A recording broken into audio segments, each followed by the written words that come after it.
बिस्मिल्लाहिर्रहमानिर्रहीम। अस्सलाम वालेकुम नाज़रीन, आप यूट्यूब चैनल देख रहे हैं। मैं इमरान ख़ान हूँ। एक तरफ आज़ाद कश्मीर में इंतखाबात के नताइज बनाए जा रहे थे और दूसरी तरफ लाशें गिराई जा रही थी। ये हम मकबूजा कश्मीर के बारे में हमेशा ख़बरों में सुनते आए थे कि इलेक्शन हुआ मकबूजा कश्मीर में और लाशें गिरा दी गई। हमने आज आज़ाद कश्मीर में वही सारा कुछ होते हुए देखा। पाकिस्तान के मौजूदा रजीम ने आसिम मुनीर साहब की क़ियादत में आज़ाद कश्मीर में एक मरतबा फिर लाशें गिरा दी। PMLN ने और पीपल्स पार्टी ने इसमें सहूलतकारी की है और बड़े पैमाने पर लाशें गिराई गई हैं। जो बंदरबांट सीटों की गई उसमें क्योंकि आवाम ने दिलचस्पी ली नहीं, लोग निकले नहीं वोट डालने के लिए। अब वो जो बैग इन्होंने पहले से भर के रखे हुए थे उन्हीं की गिनती शिनती करके इन्होंने नताइज जारी कर दिए हैं। जो वोटिंग टर्नआउट था वो तो जो लोग वहाँ कवरेज कर दे सारा दिन, उन्होंने कहा 10% भी हमें नहीं लगता। लेकिन अगर हम बहुत भी बढ़ा के बयान करें तो हम 15% कह सकते हैं। इससे ज़्यादा लोगों ने निकल के पोलिंग स्टेशन तक आने की जहमत ही नहीं की। तो अवामी सतह पे तो मुकम्मल तौर पे एक बाइकआउट नज़र आया जो आज़ाद कश्मीर में इलेक्शन हुआ। लोगों ने उसमें दिलचस्पी नहीं ली। मिलिट्री एस्टेब्लिशमेंट का तैयार करदा इलेक्शन था और उन्होंने इसको 3 मराहिल में करने का फ़ैसला किया। लोगों ने ज़रा भी दिलचस्पी नहीं दिखाई। नताइज के लिए जो सहाफ़ी जा रहे थे RO के दफातर में, या वो चाह रहे थे कि नताइज उनके सामने बने, उन सहाफ़ियों को जाने से रोक दिया गया और रुकावटें डाली गईं। फिर उसके बाद अपनी मर्ज़ी के नताइज बनाए गए। अब तक की इतला के मुताबिक नून लीग और पीपल्स पार्टी में सीटें बांटी गई हैं। कुछ 8 के करीब सीटें कह रहे हैं कि नून लीग को दे दी हैं, 7 या 8 अभी तक, और कुछ 4-5 पीपल्स पार्टी को दे दी हैं। एक आदि की जो है वो भी रह जाएगा, उसका भी आ जाएगा नतीजा तो पता चल जाएगा। बहरहाल ये इन्होंने आपस में बंदर बांट कर ली है। इसके बाद दूसरे मरले का इलेक्शन करवाएंगे। लेकिन जब यहाँ पे इलेक्शन हो रहा था तो वो जो एहतजाज करने वाले लोग मीरपुर से निकले काफिले लेकर वो रावला कोट पहुंच गए और दरीक चौक से जब वो आगे की तरफ बढ़े और चनार चौक के नज़दीक पहुंचे तो उमर नज़ीर कश्मीरी साहब ने जो स्टेटमेंट जारी किया उसके मुताबिक वहाँ पे खौफनाक खून रेजी हुई है। कश्मीर को पाकिस्तान की शारक कहा जाता है और उस पर खुद ही छुरी चला रहे हैं और चलाने वाले भी कोई बाहर से नहीं आए, हमारी अपनी सिक्योरिटी फोर्सेज हैं। उमर नज़ीर कश्मीरी ने जो सबसे पहले इन्फॉर्मेशन दी, उन्होंने बताया कि जी चनार चौक के नज़दीक इमारतों पर असलहा फिट किया गया था और हैवी मशीन गन्स फिट करने के बाद अवाम पे गोली चलाई गई। रेंजर्स ने गोली चलाई है जो उन्होंने बताया। पहले उन्होंने 10 लोगों के नाम लिए जो शहीद हुए हैं, उनके इलाकों के नाम लिए और ये बताया कि 10 लोग अब तक शहीद हो चुके हैं। 7वें नंबर पे उमर नज़ीर कश्मीरी ने अपने भाई का नाम लिया था। फिर कुछ देर के बाद इतला आती है, एक और साहब बताते हैं कि जो शहादतें हैं उनकी तादाद 14 हो गई है। और अब जब मैं ये वीलॉग रिकॉर्ड कर रहा हूँ तो अभी जो ताज़ा तरीन इतला आई है उसके मुताबिक अब तक 20 कश्मीरी शहीद हो गए हैं इस पूरे इंसिडेंट में। कौन कौन है?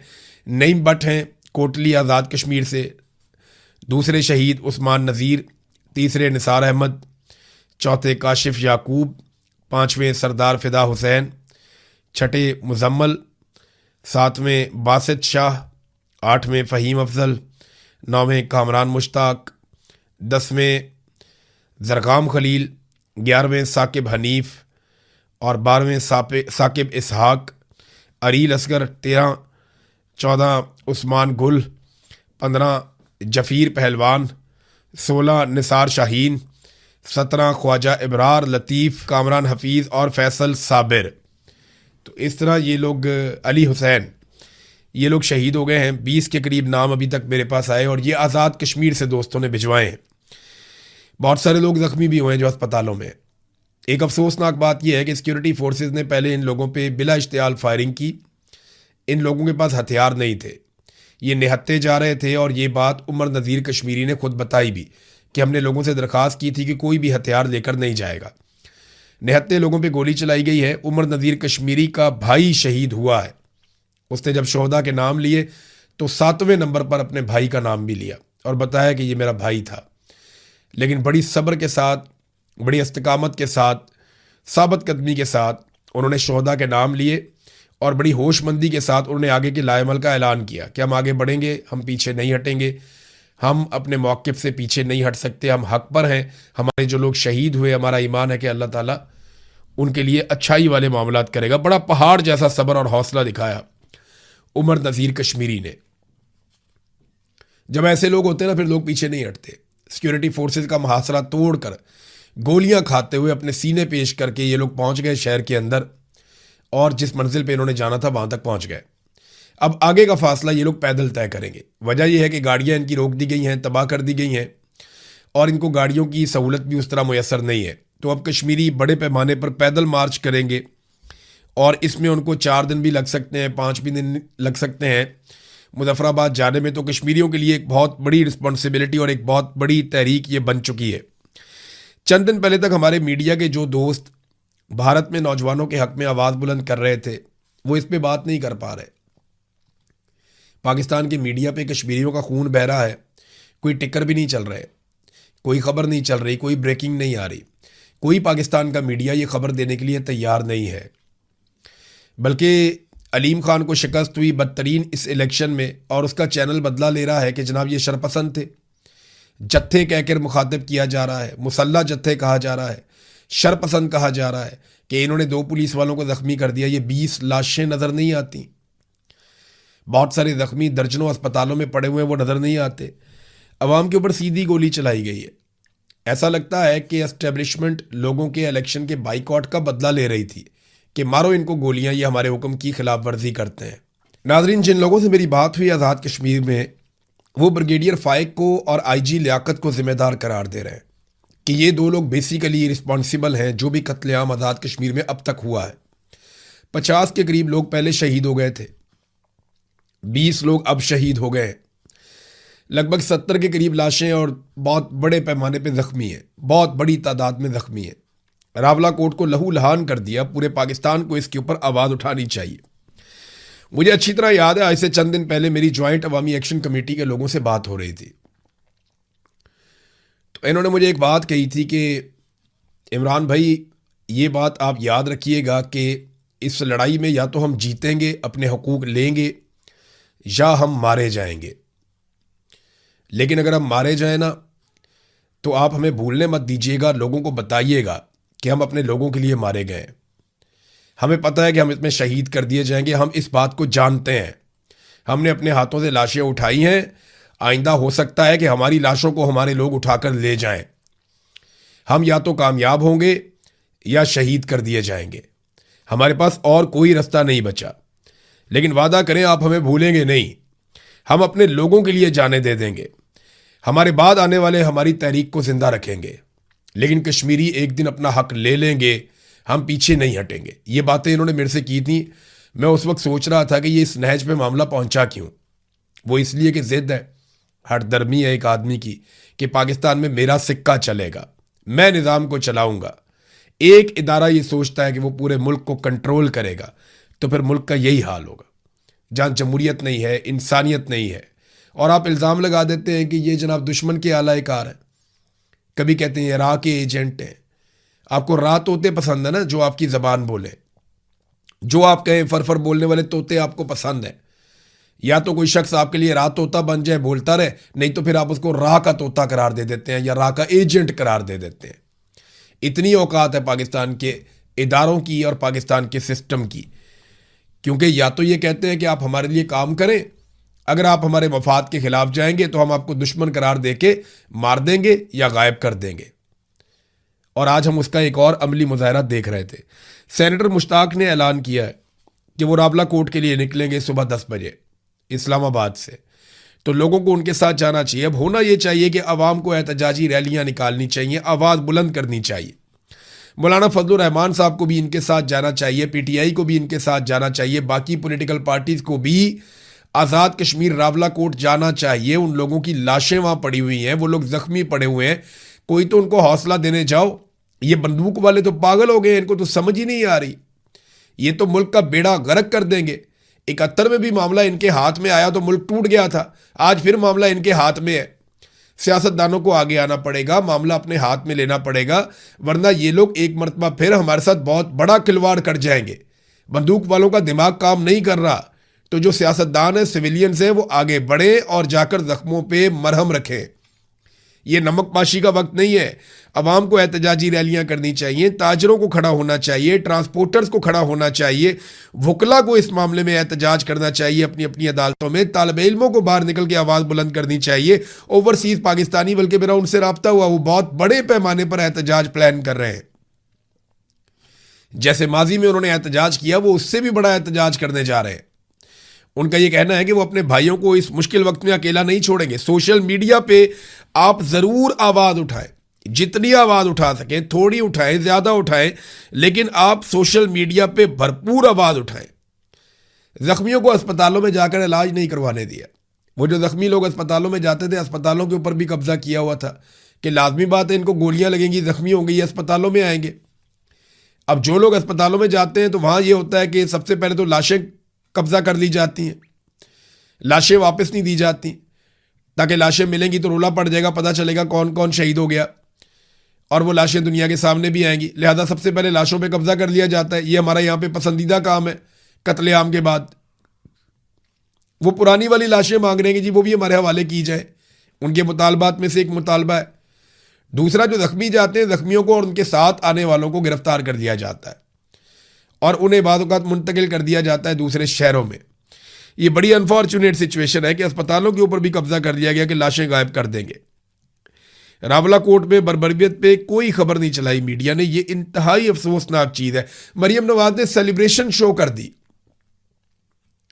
आज़ाद कश्मीर के इलेक्शन को जनाब हमने जीत लिया, आतिशबाजी लगा दी, सेलिब्रेशन लगा दी, अपनी खुशियां मना ली मरियम नवाज ने। इस औरत को बिल्कुल एहसास नहीं है कि पाकिस्तानियों के दिल पे क्या गुजर रही होती है। जिस दिन अरशद शरीफ को शहीद किया गया उस दिन ये केक काट रही थी। बाद में उनकी लाश जो है उसकी तस्वीर लगा के एक झूठा प्रोपेगेंडा कर दिया कि अरशद शरीफ ने नवाज शरीफ की बीवी की मौत का मजाक उड़ाया था या बीमारी का मजाक उड़ाया था। और बाद में झूठी साबित हुई ये औरत कि कभी भी अरशद शरीफ ने मजाक नहीं उड़ाया, बल्कि मैं हूं या अरशद शरीफ है या साबिर शाकिर है या बाकी जर्नलिस्ट हैं। हम हमेशा दुआ करते रहे हर बीमार के लिए। जब कभी पता चला नवाज शरीफ बीमार है, हमने कहा जी अल्लाह ताला उन्हें सेहत अता फरमाए। लेकिन जो इनके पॉलिटिकल स्टेटमेंट्स हैं या इनके झूठ हैं, उनको हम बेनकाब करते रहे। इस औरत ने वहां पर भी झूठ बोला। झूठ इनकी घुट्टी में पड़ा हुआ है, इनके घर से इनको तोहफे में झूठ मिलता है। हर वो मौका जिसमें पाकिस्तानी दुखी होते हैं, तकलीफ में होते हैं, दर्द में होते हैं, ये उस मौके पर केक काटते हैं, सेलिब्रेशन करते हैं, आतिशबाजी करते हैं। एक मरतबा फिर इस औरत ने, जब रावला कोर्ट में लाशें पड़ी हुई थी, खून बह रहा था, लहू लहान था कश्मीर, उस वक्त कश्मीर के अंदर फतह के झंडे गाड़ के आतिशबाजी की फुटेज लगाई है। इनकी खुशियां अलग, इनके गम अलग। पाकिस्तानियों की खुशियां अलग, पाकिस्तानियों के गम अलग। इनका पाकिस्तान से या पाकिस्तानियों से कोई ताल्लुक दिखाई नहीं देता। पूरे पाकिस्तान में लोगों को आवाज़ उठाना चाहिए, सहाफ़ियों को भी आवाज़ उठानी चाहिए। आप ये सोचते हैं कि आपके छोटे छोटे बच्चे, आप आवाज़ उठाएंगे तो प्रॉब्लम हो जाएगी। ये जो लोग शहीद हुए हैं इनके भी छोटे छोटे बच्चे हैं। मैं कहता था ना कि बारी बारी सबकी बारी। आज मेरे कश्मीरी भाइयों की बारी है। मैं आपको लिख कर देता हूँ, कल आपकी भी बारी आएगी। ये पंजाब के एक एक शहर में घुसेंगे और एक एक जगह पे तबाही फेरेंगे। वो DW न्यूज़ ने जो डॉक्यूमेंट्री छापी है ना, उसके इंटरव्यू सिर्फ आप निकाल के सुने और पढ़ें, आपके रोंगटे खड़े हो जाएंगे कि किस तरीके से पाकिस्तान के पूरे निज़ाम पे पाकिस्तान की मिलिट्री एस्टेब्लिशमेंट ने कंट्रोल कर लिया है। मुझे जो उसका मेन मुद्दा है उससे मुझे इख्तलाफ है कि पाकिस्तान का जो एटमी प्रोग्राम है वो बहुत ख़तरे में है।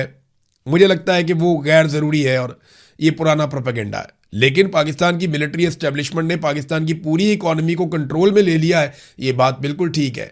वो पाकिस्तान के सबसे बड़े बिजनेस करने वाले लोग हैं।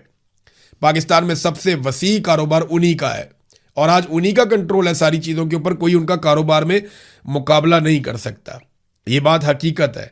तो जो कुछ हुआ आज रावला कोर्ट में, वो बदला था मीरपुर में लोगों के वोट ना डालने का, ऐसा दिखाई देता है। लोग तो नहीं हारे, लोग तो फिर भी जा रहे थे। इन्हें लगा गोलियां खाने के बाद लोग भाग जाएंगे, नहीं, लोगों ने गोलियां खाई, जख्मी उठाए, लाशें उठाई और फिर दोबारा मुहासरा तोड़कर वहां पहुंचे जहां वो जाना चाहते थे। कश्मीरियों को 70 साल से लड़ने की आदत है। वो लंबे अरसे से लड़ रहे हैं। वो आपको पीठ दिखाकर नहीं भागेंगे। बात को समझिए। आपको समझ नहीं आ रही, ना आपको बांग्लादेश में समझ आई, ना आपको बलूचिस्तान में समझ आई और ना आपको कश्मीर में समझ आ रही है। और आपकी कम अकली की कीमत हमेशा पाकिस्तानियों ने चुकाई है। पाकिस्तानियों को चाहिए कि इनको अब रोकें, इस सिलसिले को बंद करवाएं। नादरीन, ये एक और ख़बर है, ये देना इसलिए ज़रूरी है कि आलमी मंडी में इस वक्त जो पेट्रोलियम मसनूआत की कीमतें हैं वो लगभग 10% कम हो गई हैं, क्योंकि 2-3 दिन से जंग बंदी है। जुम्मे वाले दिन डोनाल्ड ट्रंप ने कहा था कि अब आपने ईरान के ऊपर अटैक नहीं करना, तो जुम्मा हफ्ता एतवार जंगबंदी रही। तो अब जब नई कीमतें आई हैं वीकेंड के बाद, तो 10% तक कीमतें गिर गई पेट्रोलियम मसनूआत की। पाकिस्तान में सरकार ने यह किया था कि रोज़ाना की बुनियाद के ऊपर पेट्रोलियम मसनूआत की कीमतों का तयन किया जाएगा, ताकि जंग के असरात फौरी तौर पर अवाम पे मुंतकिल किए जाएँ। कीमत कम होगी तो फ़ौरन कम करेंगे, बढ़ेगी तो फ़ौरन बढ़ाएंगे।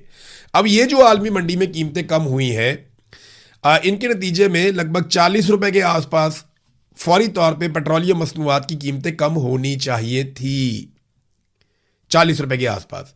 और अगर आप लेवी और टैक्सेस शामिल कर लें तो लगभग 150 रुपया तो फौरी तौर पे कम हो जाना चाहिए था। लेकिन पेट्रोल की कीमत 1 रुपये कम करके डीजल की कीमत 3 रुपये मजीद बढ़ा दी गई है। जब आलमी मंडी में 1% कीमत बढ़ती है तो ये पाकिस्तान में 4% बढ़ाते हैं। जब आलमी मंडी में 10% कीमत कम होती है तो ये पाकिस्तान में बहुत कम, 1% से भी आधे से आधा जो है ना, यानी आधे से आधा फीसद जो है वो ये इन्होंने कम की है। लेकिन डीजल वहां पे बढ़ा दिया दोबारा से। तो ये किसी किस्म का रिलीफ अवाम को मुंतकिल करने पर तैयार नहीं है। इस वक्त जो अवाम की जेबों पे डाका डाल रहे हैं, ये पैसा इकट्ठा करेंगे और थोड़े अरसे के बाद एक रिलीफ दे के अवाम को कहेंगे देखिए जी हमने कीमतें कम कर दी। लेकिन उस वक्त तक ये अच्छी खासी जेबें आपकी काट चुके होंगे। नादरीन, एक मंजर मैं आपको दिखाता हूँ। ये देखिए, ये DC लाहौर है। ये चेक करें आप बंदा, ये DC लाहौर है। इसका नाम है कैप्टन रिटायर्ड, फौज से रिटायर्ड है, कैप्टन रिटायर्ड अली एजाज। इससे मिलने के लिए अपोजिशन के रहनुमा गए, जिनमें अपोजिशन लीडर मोइन कुरैशी, सलमान अकरम राजा साहब हैं, शौकत बसरा साहब नज़र आ रहे हैं, दीगर लोग नज़र आ रहे हैं। ये अवामी मुंतखब नुमाइंदे पाकिस्तान की सबसे बड़ी पॉलिटिकल पार्टी के। और ये DC को आप देखें ना, ज़रा ये झूले ले रहा है अपनी कुर्सी के ऊपर, झूल झूल के। इसकी बॉडी लैंग्वेज आप चेक करें, ये देखें, चेक कर रहे हैं बॉडी लैंग्वेज। ये अवामी मुंतखब नुमाइंदों के सामने एक तनख्वाहदार मुलाजिम बैठा हुआ है, लाट साहब, या जिसे वो कहते थे कि गोरा साहब। गोरा चला गया, अपनी बाकियात छोड़ गया। ये देखें, चेक करें आप, क्या ये रवैया होना चाहिए एक सरकारी मुलाजिम का जो तनख्वाह लेता है टैक्स के पैसों से? और सामने वो लोग बैठे हैं जिन्हें अवाम ने मुंतखब किया कि आपने हुक्मरानी करनी है और इन सबको आप कंट्रोल करेंगे। ये आप रवैया चेक करें, ये तरीका वारदात आप देखें। यहीं पे मरियम नवाज को ज़मीन से पेन उठा के देकर सल्यूट मारते थे। ये मिलिट्री एस्टेब्लिशमेंट का फैलाया हुआ गंद है। अब ये बेचारा DC ये इसीलिए ये हरकतें कर रहा है, इसको पता है कि अगर मैं ऐसे करके, यूं करके अगर मैं ये एक्शन नहीं लगाऊंगा तो कल को जनाब मेरी पेशी हो जाएगी, मुझे एजेंसियां बुला के कहेंगी भाई तुम पाकिस्तान तहरीक इंसाफ के लोगों से अच्छे तरीके से क्यों मिले। यहीं पे अगर कोई और लोग बैठे होते तो आप देखते सामने चाय के कप पड़े हुए होते, बाकायदा उनकी मेहमान नवाजी कर रहे होते और बड़े अदब के साथ बैठा हुआ होता, और वो जारी भी कर देता है NOC के जनाब आप जलसा कर लें। 5 अगस्त का जलसा है, PTI को कहाँ इजाज़त मिल रही है तो हम सब जानते हैं। नादरीन, सुहेल अफरीदी का एक पैगाम भी आ गया, और ये जो पैगाम सुहेल अफरीदी ने दिया, उसने कहा जी 5 अगस्त को शाम 6 बजे पेशावर टूल प्लाजा पे हम फैसला कौन जलसा करेंगे। और सुहेल अफरीदी ने कहा कि ये जलसा सेमीफाइनल है और फाइनल जो है वो उसके बाद होगा, और बड़े अहम ऐलानात हैं जो पाकिस्तान तहरीक इंसाफ करेगी। और फिर उन्होंने बताया कि इमरान खान साहब, बुशरा बीबी की सेहत बहुत तशवीशनाक है, उन्हें आइसोलेशन में रखा गया है, मुलाकातें बंद कर दी गई हैं। ये वो सारी चीज़ें जो हम पहले से जानते हैं। मुकदमात का क्या हाल है वो भी हम पहले से जानते हैं, उन्होंने बताया। उन्होंने कहा मैं इमरान खान का नुमाइंदा हूँ, अवाम ने इमरान खान के नाम पर वोट दिया। खैबर पख्तूनख्वा में उनका विजन नाफिज करना अवाम का मैंडेट है। तमाम आइनी और कानूनी रास्ते इख्तियार करने के बाद एहतजाज ही वाहिद रास्ता बचा है। 2 साल से एहतजाज नहीं किया, फिर भी मुलाकातों पर पाबंदी बरकरार है, तो अब उन्हें एहतजाज करना होगा। वो कह रहे हैं जिसकी हम तैयारी कर रहे हैं। मामला ये है कि इमरान खान का नुमाइंदा हूँ, इमरान खान का विजन नाफिज करना है। तो इमरान खान ने तो ड्रोन हमलों से मना किया था, इमरान खान ने तो मिलिट्री ऑपरेशन से मना किया था। तो ये तो आपने खुद कहा था कि जो फ़ौज को ऑपरेशन का इख्तियार देता है कानून, वो हम ख़त्म कर देंगे, वो भी आपने ख़त्म नहीं किया। तो इमरान खान ने जैसे हुक्मरानी करने का कहा था वैसा बदकिस्मती से इन लोगों ने किया नहीं। बहरहाल देखते हैं जलसे में क्या ऐलान करते हैं और उसके बाद किस सिमत में आगे बढ़ते हैं। अब तक के लिए इतना ही। अपना ख्याल रखिएगा, अपने इस चैनल का भी। अल्लाह हाफिज़।